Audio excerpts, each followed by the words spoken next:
If Alaska's been on your bucket list forever, like it was for us, this is your sign to make the drive to Alaska. Because here's the thing, driving to Alaska is just as epic as being in Alaska. And there's more than one way to reach the last frontier.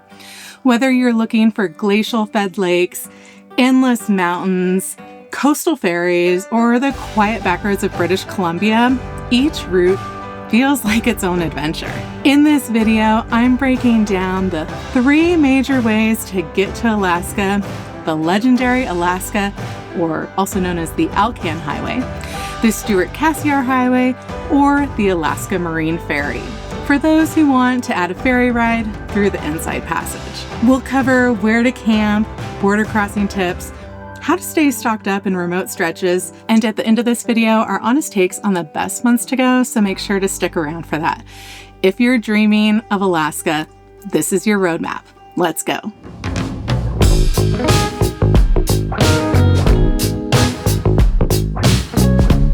Starting with maybe the biggest question, which route should you take? The Alcan, also known as the Alaska Highway, the Stewart-Cassiar Highway, or the less obvious one, the Alaska Marine Highway.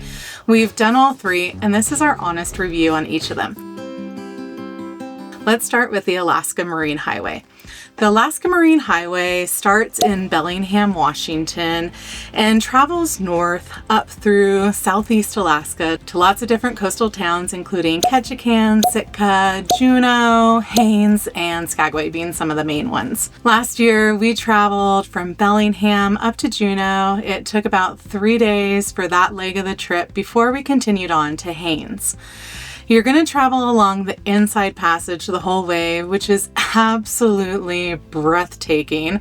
And actually heard the captain say that when you're on the ferry traveling up through the Inside Passage, that is the true Inside Passage that most cruise ships can't even get through because it is just too narrow in places for cruise ships to even go through. Now, while the ferry is a great option to minimize wear on your vehicle because you don't have to drive, there are definitely some things to consider. First of all, you're not actually allowed to stay in your vehicle on the ferry. So if you have an RV, a van, camper, whatever, you're going to have to get out of your vehicle, leave the car deck, and go up to the upper decks where you're either going to camp on the deck of the ferry, like we did by pitching a tent, camping in the solarium, or getting a stateroom. Now, one thing to note is the staterooms book out really early in advance, and when we tried to make a reservation for one a couple of months before our trip last year, they were all sold out. So while we thought it would be a fun adventure to camp on the deck of the ferry, it was really because we were forced to camp on the deck of the ferry because there weren't any rooms.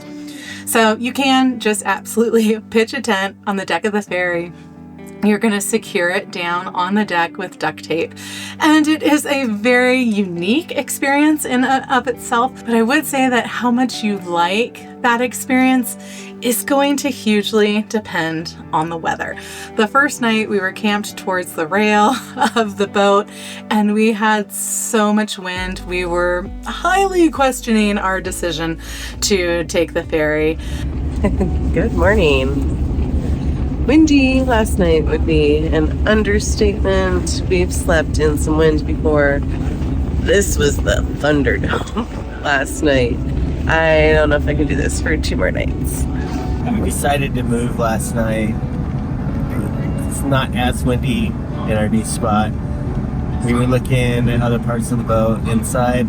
It's tent city and there's like a lot of screaming and poopy smells. So we're gonna just brave it on the deck again. We'll get through this. We have a good view. The next night we moved closer to the boat and had less wind, got a much better night's sleep for nights 2 and 3, and actually ended up having a pretty amazing time camping on the deck of the ferry. There's just something like unzipping your tent at 4 o'clock in the morning, 5 o'clock in the morning to see the Inside Passage. It is so incredibly beautiful. And an amazing sightseeing trip in and of itself. There's also a really nice cafeteria on board, so while you can bring your own food because there's a microwave and hot water, you don't necessarily need to because the cafeteria actually serves up some really good food.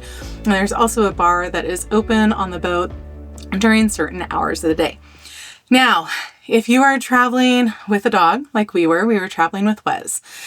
A crucial point in considering whether you should take the ferry or not is if you're willing to leave your animal in your rig on the car deck for 8 hours at a time.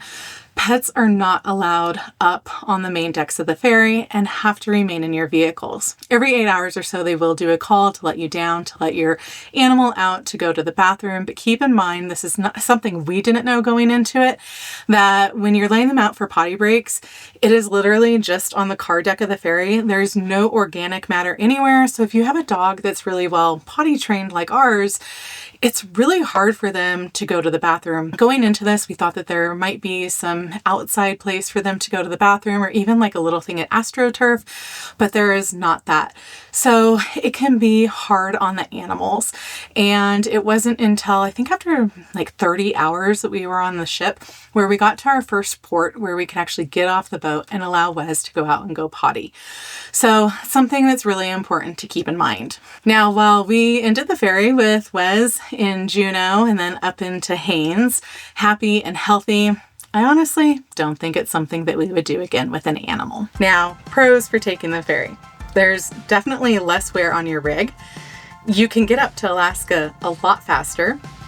You get to experience the beautiful inside passage and hopefully see some wildlife along the way. And you're also going to meet some really incredible people as well. Now for the cons. It can be costly. It's a few $1,000s depending on how long your vehicle is. They do charge you by the length of the vehicle. And also if you get a stateroom or not. Also dependent on how far out you book. They are on a scale, so the sooner you can book that ferry to Alaska, the less expensive it's going to be, but it'll still probably end up costing you a few $1,000s. The other thing to note is that even if you are taking the ferry up to Alaska, and this is something that we learned the hard way when we were in Juneau, is you can't actually get to mainland Alaska from the ferry. Now, when we were looking on their site, it looked like you could, but when we actually went into the ferry office to book it, they did not have that particular route running for the year. And after talking to locals, they have probably pretty much canceled those routes. So make sure that you look into that. For us, that meant after our stopover in Juneau for a week, we got back on the ferry. It was about 8 hours up to Haines, and then from Haines, we went into Canada to drive up the rest of the Alcan into mainland Alaska. So something to note when you're planning your logistics. You could alternatively go from Juneau to Skagway and take the Alcan from Skagway up into mainland Alaska. Having visited both Haines and Skagway, our preference would probably be Haines. It's a much smaller, cuter town in Alaska, whereas Skagway has probably 3 to 5 cruise ships in port at any given time. So it's a little bit busier, and we just really liked the overall vibe of Haines. So now, route number 2, the iconic Alaska, also known as the Alcan Highway, which I'm probably just going to call the Alcan from here on out. Now, the Alcan starts in Dawson Creek, not Dawson City. There's a Dawson City, Canada. Starts in Dawson Creek, Canada, and takes you all the way up to Delta Junction, Alaska. To get to the start of the Alcan, you will have to travel quite a ways up through Canada already to get to the start by either going through Prince George or Banff and Jasper. Now, we did the Alcan last year southbound after coming back from Alaska. So all the points that I'm going to reference here are from us traveling south on the Alaska Highway. We'd suggest on planning at least a week for this route to get from mainland Alaska down to the US border, depending on obviously which way you go and how long you take. For us, after we left Alaska and Delta Junction, Alaska last year, our first stop was at Kluane Lake. There is free camping there outside of Congdon Creek Campground, or you could stay in Congdon Creek Campground. But we actually, when we were there on our way down last year, it was already closed for the season, but there's some really nice free primitive camping right on Kluane Lake. It is known as the Grizzly Highway, so make sure that you are diligent with your food and things around camp. You don't have anything lying around there. We didn't see any, but we did hear from some friends that saw some grizzlies there that were pretty cool. The next stop for us was at a little campsite along a river. And that evening in October on our way down last year, we had the most spectacular show of the Northern Lights. It is something I will never ever forget, and I'm so glad that we got to experience that.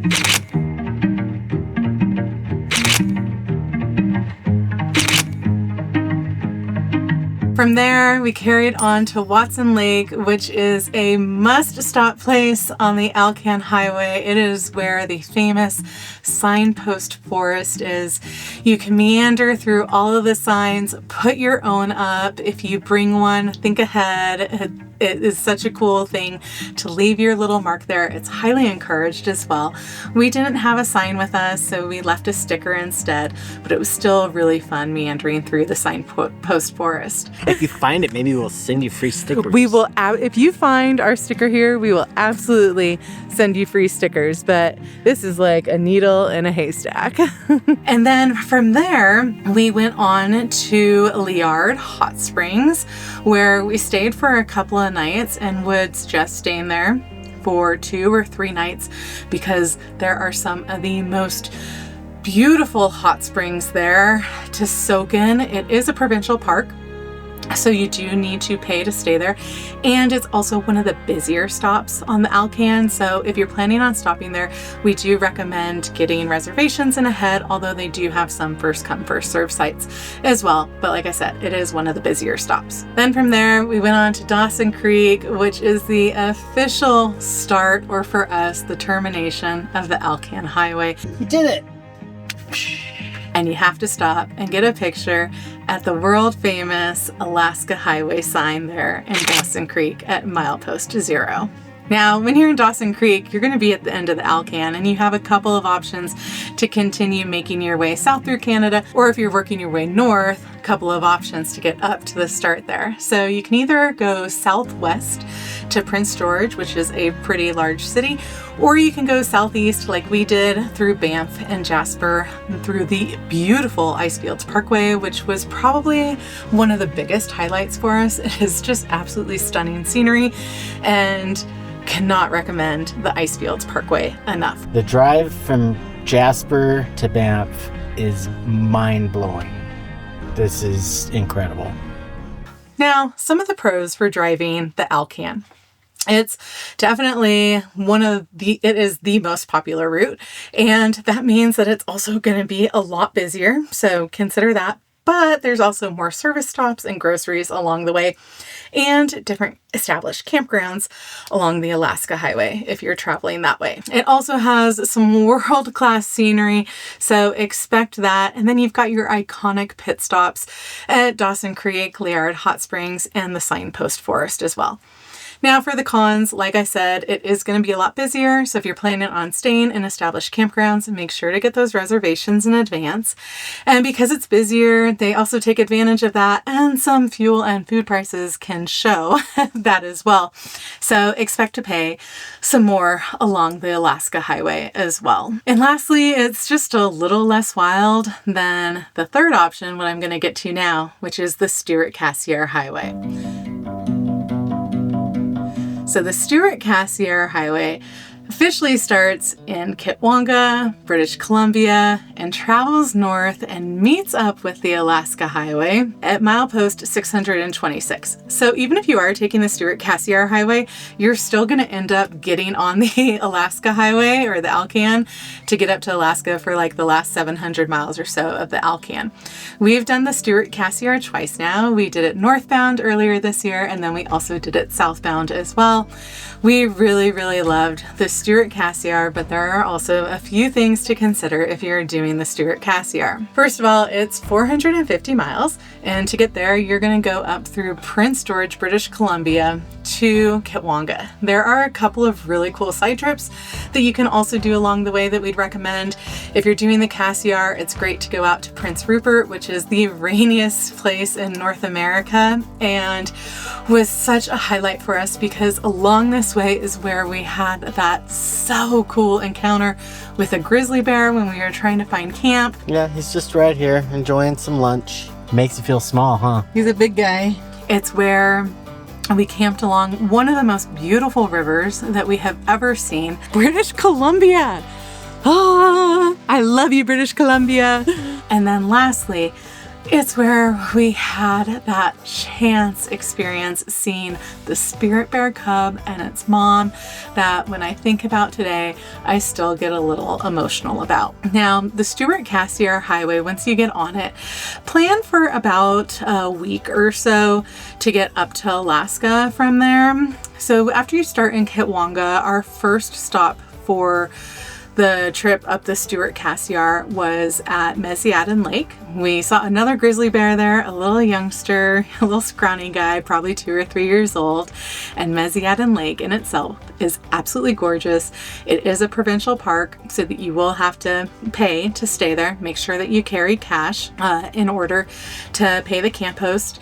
You can make reservations in advance, so do that if you'd like, but there's also some first come, first serve sites there as well, which is what we did. The second stop for us was taking a detour over to Hyder, which is actually in Alaska. The drive up to Hyder is so incredibly beautiful. There's towering mountains everywhere.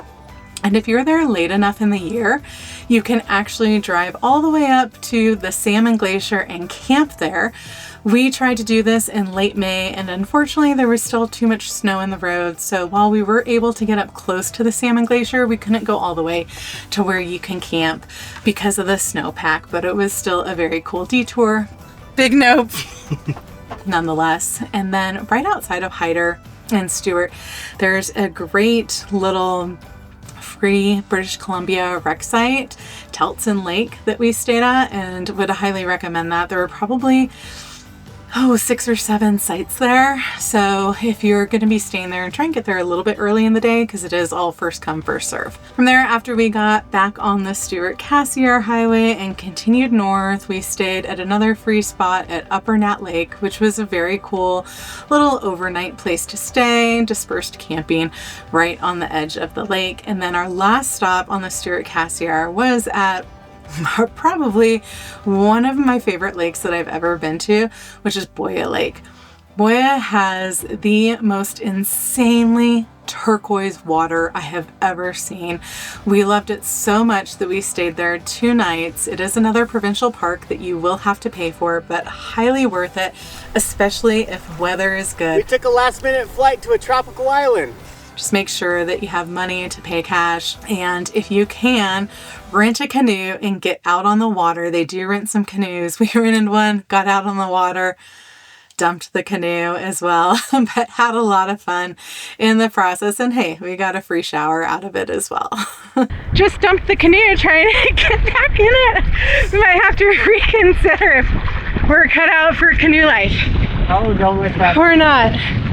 Now I'm very wet and very cold. Now, pros of the Stewart-Cassiar is it's quieter, it's more scenic. There's going to be some great free spots to camp along the way. And because it's quieter, you're probably likely to see a little bit more wildlife as well. Now, the cons are it's also a lot more remote. Fuel stations are few and far between. And depending on which time of year you go, some of them might actually be closed. So make sure to plan your fuel stops accordingly. And we had a motto traveling up the Cassiar that was never skip a fuel station. So would recommend that you take that into consideration as well. And also keep in mind there's not going to be really any food along the Stewart-Cassiar except for little maybe gas station markets. If you're lucky, you might be able to pick up a Snickers bar or something like that. So Make sure you get all your food in Prince George or Terrace before you head up north on the Cassiar. All that being said, those 3 ways, how do you pick which one is right for you? Well, we absolutely loved the ferry and would highly recommend it, and we would do it again, but we would not do it with a dog. But what you get to see along the ferry is absolutely worth it. Now, if you're gonna be choosing between the Alcan or the Cassiar, I would say to take the Alcan on your way north so that you get that stop at the iconic Alaska Highway sign to take your picture and kick off your adventure up to Alaska. And then, if you can, I would travel south down the Stewart-Cassiar Highway on your way back so that you can experience, I think, the best of both worlds. If I had to choose between the Alcan or the Cassiar, if I only did one, if weather was really good, I would pick the Cassiar. I love how remote it is. I love that it feels like you're really wild and away from everything. We would absolutely do both again though, and we hope to, because we would love to hit the Cassiar up again when we can make that side trip to Hyder and get all the way up to Salmon Glacier, no snow, and camp at the base of Salmon Glacier. We've talked to some other people that have done that, and it has been one of the highlights of their trips up to Alaska.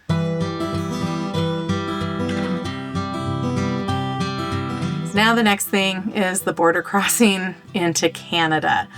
So you've picked your route, now it's time to get into Canada. And it can feel daunting, and we were actually quite nervous the first time that we did it as well.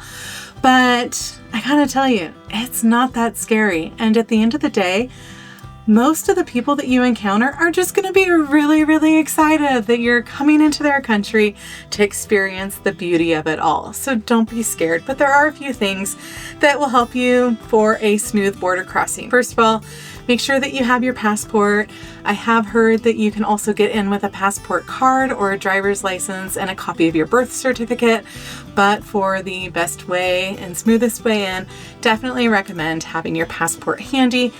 If you're traveling with an animal, make sure that you have their up-to-date rabies vaccination. We were asked for this, I think once in the 6 times we've traveled into Canada. So it's hit or miss if they'll ask. The other thing that can be hit or miss is what they're going to allow you to travel into Canada with. So as far as fruits and vegetables and meat, the first time we crossed over, we were really, really cautious. We cleared out our fridge, and in hindsight, that was totally overkill. We didn't need to do that. We've since come to learn that as long as you declare what you have and don't have certain things on their list, like avocados or citrus, or raw meats that aren't in their original package, you're probably going to be okay as long as you declare it. Now, it is up to their discretion, and depending on the day, you may or may not get somebody that's going to come through and search your vehicle. So make sure that you are up to date on the current regulations by visiting their customs website, what I will put on screen for you here. Now, one non-negotiable though is weapons. When you're traveling into Canada, you absolutely cannot be traveling in with any weapons. Most importantly, no firearms. So make sure that you don't have that or any ammunition in your rig, or it's going to be a major pain for you to deal with that at the border. You can travel with bear spray, and as long as it is clearly marked as bear spray, is not an issue at all. We've declared it every time that we've crossed into Canada without any incidents, and you will want it when you get into Canada just to make sure that you're safe, because there are grizzly bears in the area. So that is one thing that you can do. Other than that, it's pretty easy. Like I said, we've never been hassled at the border, and everyone that we've met has always been so, so welcoming. Canada is really like one of our favorite countries, and we're so glad that it's easy to get in and out.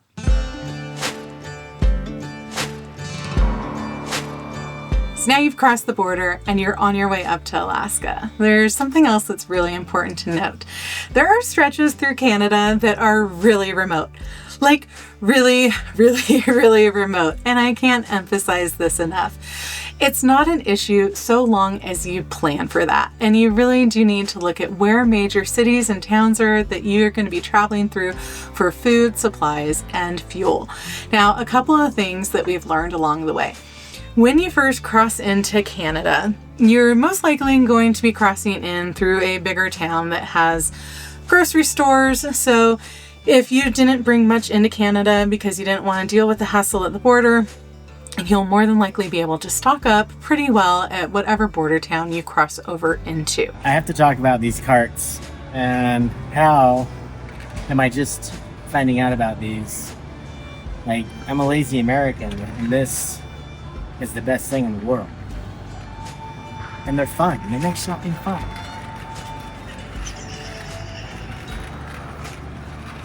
Okay, let's go. There are also some other major cities along the route, whether you are driving the Stewart-Cassiar or you are driving up the Alcan or even taking the ferry up to Haines or Skagway, that are important to note. The biggest places for you to want to stop in and resupply are going to be Prince George, Dawson Creek, and Whitehorse. Those are going to be the main spots. They're going to have big chain box stores for you to resupply in.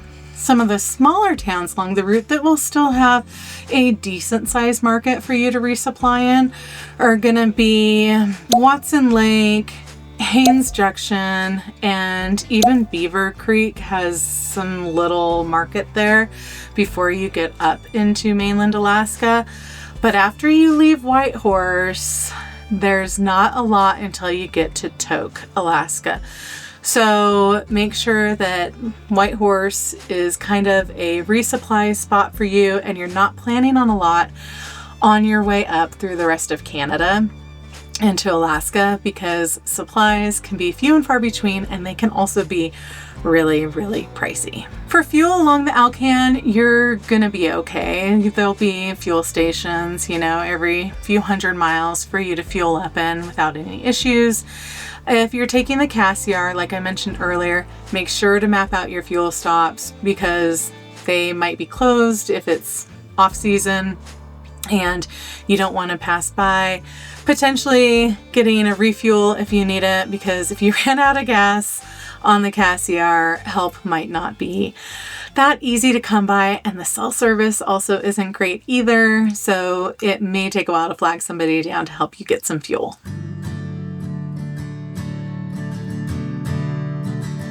So speaking of seasons, that brings us to our final recommendation. When should you go? We get this question a lot. Last year we were up there from August to early October, not really by choice because we had to wait for some van repairs in Fairbanks, Alaska that would enable our four-wheel drive to work properly in the van. And that time of year, you definitely want to have four-wheel drive. And this year we went from May through August. And there's a reason we went back earlier this year. Now, when you go in early spring, May through June, you're going to have long days. The longest day of the year is in June. You'll get that summer solstice or the midnight sun, which is quite the cool thing to experience in Alaska. You're going to have milder temperatures and you may get a little bit of rain, but probably not a lot. Now, leading into July is just such a fabulous month in Alaska. And after traveling on the road for over a year and a half, we have to say that that was our favorite month in the 18 months that we've been on the road in total. It was just such a beautiful time in Alaska. It is a lot busier. Bugs can be at their peak, but we didn't actually have too many issues with that. You've got long days, nice temps, and I think we only had a couple of days of rain in July this year. It was absolutely wonderful and highly recommend going in July. Just know that you're going to be competing with everyone else that's also going in July. And when you get into August and September, the days are going to be starting to get shorter. The temperatures are going to start getting cooler and it's going to feel like fall is coming, and fall comes really, really quickly up there. You're also going to be in the rainiest months of the year there. August and September can be the rainiest. And when we were up there last year in August and September, it was not that enjoyable living in a van, honestly. We had so many days where it just rained and rained and rained on us. And that's why we decided to go back this year earlier so that we could get out and do more hikes that we were really rained out from doing last year. We still had a great time, but there were some very, very long days stuck in the van when it was extremely wet out. And then when you get into October in Alaska, It's basically winter. So like I said, we had to stay up in Fairbanks last year to get some repairs done on our van, and we didn't leave Alaska until like the second week in October last year. And it was cold. It was really, really cold. The pros were the northern lights were starting to come out, and that was absolutely incredible and kind of worth the cold in my opinion. But just keep in mind that winter comes fast and it comes hard and it comes really early in Alaska. And you'll want to make sure if you're driving south that you can drive down the Alcan or the Cassiar safely before there's too much snow on those roads.